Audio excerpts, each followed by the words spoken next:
मित्रों नमस्कार। काफी इम्प्रूवमेंट है आपके विकलांग साथी ट्रस्ट के इस दिव्यांगम चैनल पर। हमारे कई अच्छे पदाधिकारी अच्छे अच्छे वीडियो भेज रहे हैं, अच्छी जानकारियों से परिपूर्ण, और मुझे बहुत अच्छा लग रहा है कि आप लोगों ने उन वीडियो का स्वागत भी भरपूर किया है। हमारे रिजवान मंसूरी साहब का जो मोटिवेशनल वीडियो है, जो मोटिवेशनल टॉक है, उसको आपने बहुत सराहा है। अंजलि जी की ये बहुत सारी विविध दिव्यांगों से संबंधित सूचनाएं हैं, उनकी आपने काफी सराहना की और आपके लिए उपयोगी भी है। अभी कल अंजलि जी ने जो एक वीडियो हमारे दिव्यांगों को कैसे पेंशन मिलेगी इसके लिए डाला, उसकी पूरी प्रक्रिया बड़े सरलतम ढंग से समझाई है।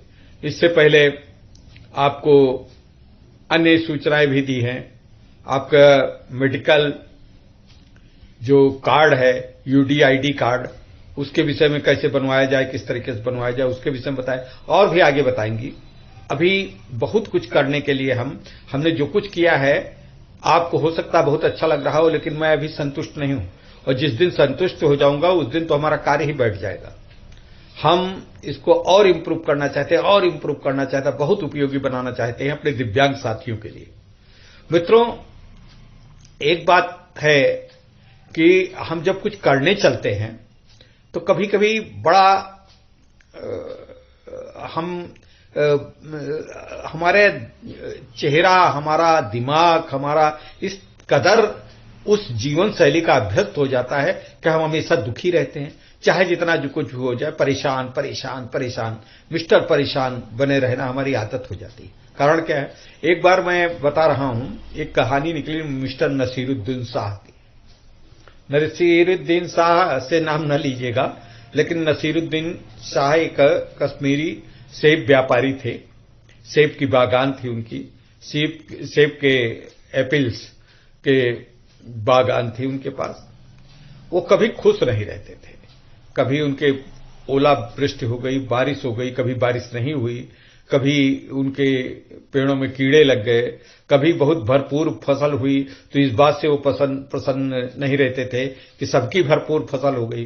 वो चाहते थे केवल उनकी ही फसल भरपूर हो, किसी के न हो, तभी उनकी बिक्री होगी। अब जब सबकी भरपूर फसल हो गई तो उनको ये लगता था कि उनको उनके सेब का मूल्य बहुत कम मिलेगा, क्योंकि बड़ी अच्छी पैदावार हुई है, तो वो नहीं हुआ। फिर जब कम पैदावार हुई तो बड़ा दिक्कत के लिए अब कैसे बेचे, पैदावारें नहीं हुई। अगर सबके यहां पैदावार कम हुई, इनके यहां पैदावार ज्यादा हो गई, इनको भरपूर फसल का मूल्य भी मिला, बहुत पैसा मिला। तो दूसरा व्यक्ति गया और उनसे पूछा कि अब इस बार तो आप प्रसन्न हैं, आपको तो काफी पैसा मिला। आपके जो पड़ोसी किसान हैं एप्पल्स के, सेब के, उनकी तो फसल चौपट हो गई, उनको कुछ नहीं मिला, आपको तो बड़ा ऊंचे मूल्यों पर आपकी फसल बिकी। बोले कहाँ ये सब, इस बार देखिए कोई पेड़ सड़ा नहीं, कोई सेब सड़ा नहीं, कुछ नहीं हुआ। इस बार हम जानवरों को कुछ दे ही नहीं पाए, ऐसे सड़े गले फल देते थे। इस बार हमको अच्छे अच्छे फल खिलाना पड़ा। क्या बताएं, इतना हमारा फसल का। अब बताइए, इस बात से वो प्रसन्न है। तो कभी कभी कुछ लोगों की नियत होती है कि वो हमेशा दुखी, हमेशा परेशान, मिस्टर परेशान, मिस्टर दुखी। हमेशा वो पोज किया करते हैं कि हम दुखी हैं, उनके बराबर दुनिया का कोई दुखी व्यक्ति नहीं है। तो ये थोड़ी सी आदत खराब है। आपको आगे बढ़ने के लिए कुछ करना चाहिए। एक साहब से मैंने पूछा कि आप क्या करने का, नरे सोच, आपने क्यों इतने दिन कुछ नहीं किया। वो बड़ा दुखी थे, बड़ा परेशान थे। तो हमने उनसे पूछा कि आप इतने दिन क्यों बढ़ नहीं सके, कुछ क्यों नहीं किया। अरे बढ़ना तो चाहते थे, बहुत कुछ करना चाहते थे, लेकिन हिम्मत नहीं पड़ी। बड़ा डर लगता था कि अगर कुछ कर देंगे, आगे कुछ बढ़ेंगे, अगर ये कर लेंगे, दुकान करेंगे तो पता नहीं घाटा हो जाए, सब बेकार चला जाएगा। अगर कृषि करेंगे तो लोग क्या कहेंगे कि ये इतने बड़े परिवार के व्यक्ति हैं, खेत जुताई करने लगे। अगर ट्रैक्टर वगैरह ले आए तो लोग कहेंगे कि इतना पैसा कहां से आ गया, और ट्रैक्टर ले आए न चला पाए और उसके ट्रैक्टर की किस्तें न दे पाए तो नीलाम हो जाएगा, बेकार जाएगा। इसलिए कुछ नहीं कर पाए। अगर कहीं बाहर चले जाते तो यहां घर पे कौन देखता, बाहर जाने की हिम्मत नहीं जुटा पाए। तो इस ऊहापोह में जस का तस व्यक्ति रह जाता है, कुछ नहीं कर सकता है। आपको अपने आगे बढ़ने के लिए पहला कदम निकालना पड़ेगा, पहला कदम आगे बढ़ाना पड़ेगा। एक बच्चा भी जब उठता है तो पहली बार गिर जाता है, और जब गिर जाता है तो बच्चे के मन में ये बात बैठ जाए कि अब तो वो गिर गया है, अब वो कैसे आगे बढ़ेगा, तब तो फिर कभी बढ़ ही नहीं पाएगा, बच्चा वो इस जो कि तो रह जाएगा। खैर, मैंने दोपहिया तो साइकिल नहीं चलाई, लेकिन मेरे बड़े मित्र बताते हैं, और मैंने भी अपनी जब ट्राईसाइकिल, इंजन वाली ट्राईसाइकिल सबसे पहले सन 92 में हमने दी थी, चलाई, तो इंजन वाली सीतापुर में हमको चलाने गाड़ी मिली। और पहली बार पहले दिन तिवारी जी लेकर आए थे, काली विनोद तिवारी जी सुनाम धन्य, जिन्होंने गाड़ी हमको दी थी, गाड़ी मतलब जिनसे खरीदी थी हमने, उनकी गाड़ी उनके साथ चलाई एक बार। दोबारा जब चलाने निकले, वो थोड़ी दूर पे जाकर के किसी कारणवश 3 पहिया गाड़ी होती पलट गई। खैर, लोगों ने उठा बैठाला। बहुत लोगों ने कहा कहां इस चक्कर में पड़ते हो, रिक्शा से चले जाया करो, 30 रुपए महीना रिक्शा स्कूल ऑफिस जाता है, ले जाता है, कहां एक गाड़ी वाड़ी में कोई चोट खाओ जाओगे। अब अगर उनकी बात मानते तो हमको उस गाड़ी को चलाना ही नहीं था। फिर वो गाड़ी हमने चलाने का प्रयास किया, आगे डरे देखा जाएगा, जब बहुत लोग साइकिल चलाते हैं, गिरते हैं, फिर चलाते, गिरते हैं, चलाते हैं, तो इस तरीके से कुछ नहीं होता। अब हमारे एक मित्र ने अभी कार खरीदी, और मैं अपनी बात बता रहा हूं, मैंने भी कार खरीदी और मैंने विकलांग चालित गाड़ी में उसकी डिवाइस लगवाई।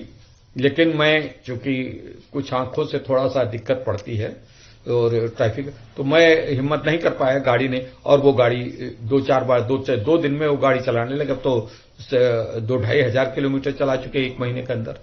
तो इस प्रकार से डर निकालना पड़ेगा, चाहे वो बिजनेस करने का मामला हो, पढ़ाई करने के लिए हो। आप दिव्यांग हैं, माना आप दिव्यांग हैं, परेशानी हो सकती है, लेकिन ऐसा नहीं है कि आप कुछ कर नहीं पाएंगे, आप बहुत कुछ कर सकते हैं, आपको बहुत कुछ आगे बढ़ना है। इसी तरीके से सामाजिक क्षेत्र में भी आते हैं। हमारे एक दिव्यांग मित्र बोले, हमने कहा कि तुम्हारे पास तो सब साधन है, पैसा है, रुपया है, तनख्वाह पा रहे हो, अच्छी खासी पा रहे हो, और अपनी शादी क्यों नहीं करते? अरे यार, शादी तो करना चाहते थे, लेकिन शादी करने की बात कहेंगे और मैं बैठे बैठे चलता हूं, ट्राइसाइकिल पे चलता हूं या व्हील चेयर पे चलता हूं, अब तो खैर कार ले ली है, लेकिन बैठे बैठे चलता हूं, कैसे कौन हमसे शादी कर लेगा? कहेगा कि ये दिव्यांग व्यक्ति, पैरों से विकलांग व्यक्ति, इससे कैसे शादी करेंगे? उनको बहुत मैंने समझाया, और अगर मैं शादी की बात अपने घर पे कह दूं, सब हंसी उड़ाएंगे, माँ बाप उससे हंसी उड़ाएंगे, माँ तो खैर नहीं हंसी उड़ाएंगे, लेकिन घर वाले कहेंगे कि लियो अब शादी करेंगे। है? मतलब क्या दिव्यांग के मन में अगर शादी के विषय में बात सोच ले तो वो हंसी का पात्र बन जाएगा, जबकि उसको दूसरे अन्य लोगों की अपेक्षा ज्यादा शादी की आवश्यकता है, जीवन साथी की आवश्यकता है। तब हमने उनको बताया। खैर, आज ईश्वर कृपा से वो 2 बच्चों के पिता हैं, और शादी के वो कहते कि आपने तो मेरी आंखें खोल दी, और उनकी पत्नी भी उनके व्यवसाय में उनका योगदान दे रहे हैं। कभी उनका मैं वीडियो आपके सामने डालने का प्रयास करूंगा। आपके ही बहुत सारे वीडियो में डाल भी चुका हूं, जीवन साथी में अभी प्रवीण सिन्हा का डाल चुका, अशोक जी का डाल चुका, एक पीके वर्मा का डाल चुका। ये सब ऐसी हस्तियां हैं। अंजलि अग्रवाल जी का विषय में बता चुका हूं, प्रिया चतुर्वेदी जी का बता चुका हूं। ये सब वीडियो आपको डाल करके यही बताने का प्रयास है। डॉक्टर वाईपी सिंह का डाल चुका हूं वीडियो। तो ये सब चीज अगर डर के आप काम करेंगे, आपको कुछ हिम्मत बढ़ानी पड़ेगी। हो सकता है सच हो कि आप डर लगे, आपकी आलोचनाएं होंगी, हो सकता है आपको नफा नुकसान हो जाए, नुकसान भी हो सकता है, लेकिन इनको अगर नहीं कुछ करेंगे तो कुछ भी नहीं हुआ। तब तो आप ऐसे जीवन प्राप्त करें हैं दिव्यांग रहते हुए, ऐसे लोगों की लाचारी पर, दूसरों के मुखापेक्षी बन करके, दूसरों के सहारे जीवन जी करके, दूसरों के एक एक टुकड़े के ऊपर इंतजार करते हुए आप अपनी जीवन बिता देंगे। आप कुछ नहीं कर पाएंगे, बस डरते रहेंगे, डरते रहेंगे, डरते रहेंगे। अरे डरना तो फिर इस बात के लिए भी डरिए कि अगर आप सोने बिस्तर पर जाते हैं और अब अगर सोइए नहीं, क्योंकि पता नहीं सोने जाते वक्त आखिरी सांस सोते में ही चली जाए, तब तो जागते रहेंगे तो हो सकता है सांस आपकी सुरक्षित रहे, तो आप सोना बंद कर दीजिए। अरे डरना आपको बिल्कुल नहीं चाहिए, किसी बात से नहीं डरना चाहिए। हिम्मत बढ़िए, हिम्मत करिए।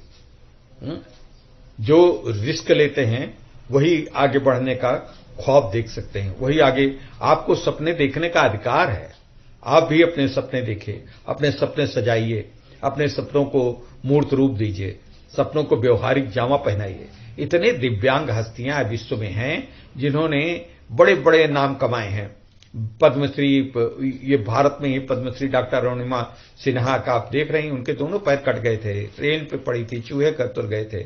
उनकी जीवनी कभी बायोग्राफी पढ़िए, देखिए, उनसे कुछ शिक्षा लीजिए।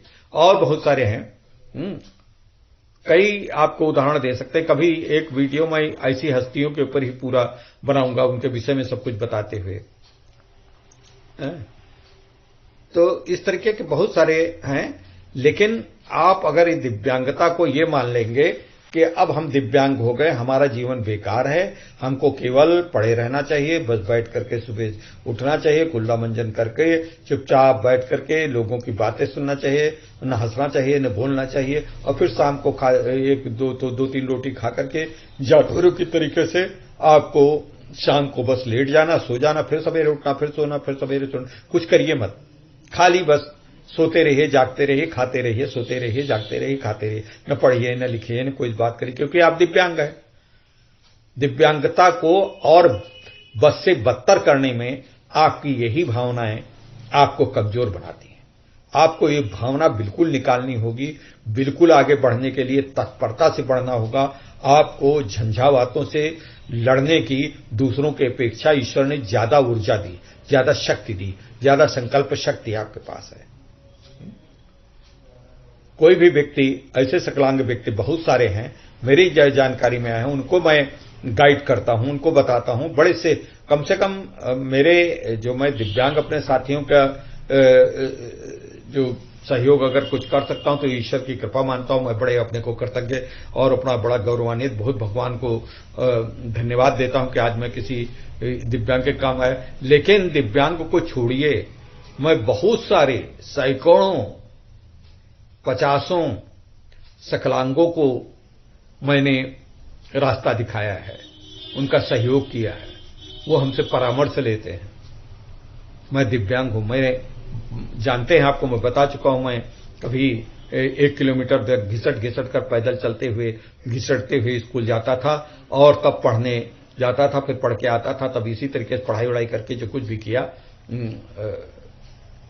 केंद्रीय सरकार की सेवा से निवृत्त होकर के आज आप लोगों की सेवा से, आप लोगों को आपकी सेवा में तत्पर होकर के, आप लोगों से वार्ता करके, जब विकलांग साथी ट्रस्ट का कोई भी कार्यक्रम करता हूं और विकलांग साथी ट्रस्ट का जब कोई भी दिव्यांग आता है, उसके मुंह पे जब एक मुस्कान देखते हैं और संतुष्ट होते हैं, तो मुझे लगता है कि मेरे जीवन का उद्देश्य थोड़ा बहुत पूरा हो गया।